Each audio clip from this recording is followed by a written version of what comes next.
city in America's history that was twice voted the best city to live in by Money Magazine. That's why I moved here.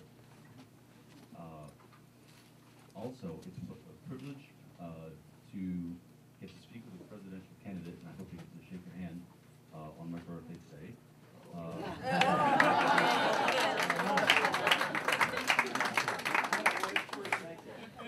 Give you a hug knowing it's your birthday, but I can reach that far. Just so long as the government doesn't reach that far into our pockets anymore. I'd like to just say, I'd like to ask you the same question I asked Mitt Romney here at the VFW about 2 months ago. If elected, sir, what would you do? And it's a balancing act between eviscerating, well, let me restate, between balancing the budget, cutting the deficit, and protecting things like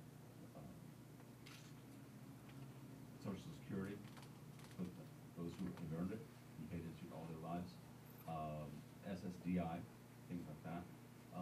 How would you balance that so that those who are truly in need, and we as a very moral American people, especially the elder generation of those my age, 40 and over, are just, we basically are, I'm breaking Jennifer's rule of keep it news free. I apologize. In short, how would you balance the difference between cutting the budget and saving much needed programs that exist for those in need? Thank you for the question. Let me say that happy birthday. 42, you look awfully good. As a governor, you pretty much learn how to balance a lot of interests, whether it's on the budget side, whether it's on the economic development side, whether it's on the human services side. May I say that our nation has hit the wall on debt and spending.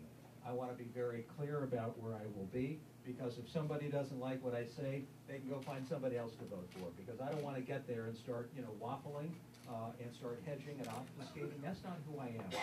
We have hit the wall as a country. We have no choice. That's why I've embraced the Ryan Plan. And people say, well, that's a little crazy. I say, no, it's not. I want to save this nation. I want the next generation to do something other than deleverage their entire lifetime.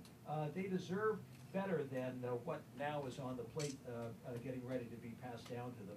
So I say on the debt and spending side, I've embraced the Ryan Plan. I know it's aggressive. It's calling for over $6 trillion in cuts over 10 years. I think I'm the only candidate to have embraced it, because we have no choice. And when I get to the presidency, I want to make sure that I've got the tools with which to do the job, and to make sure that the American people know exactly what I stand for when they see me on stage or when they go to the ballot box to elect me.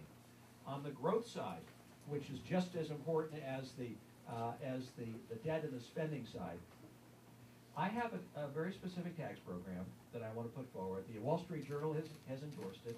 I've got some regulatory changes that I want to make in terms of repealing Obamacare and Dodd-Frank.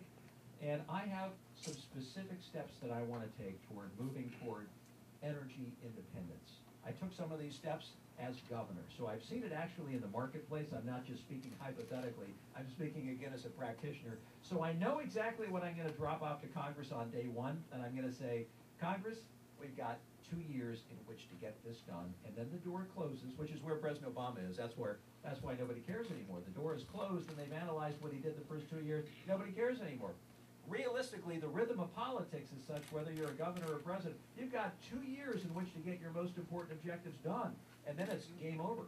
Then people are going to spend a couple of years analyzing it. So I've got 3 things I want to drop off to Congress. On the debt and spending side, I'm going to be driven by the Ryan Plan, because I believe that is what gets us to where we need to be in terms of sustainable spending going forward as a percentage of our GDP.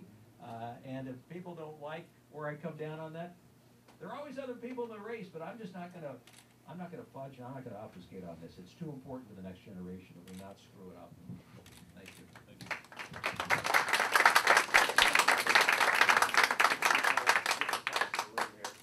With Libya, which gave up their weapon in exchange for better relations internationally, and I think they've made their determination in terms of where they want to be. So So you can layer sanctions, and the Bush administration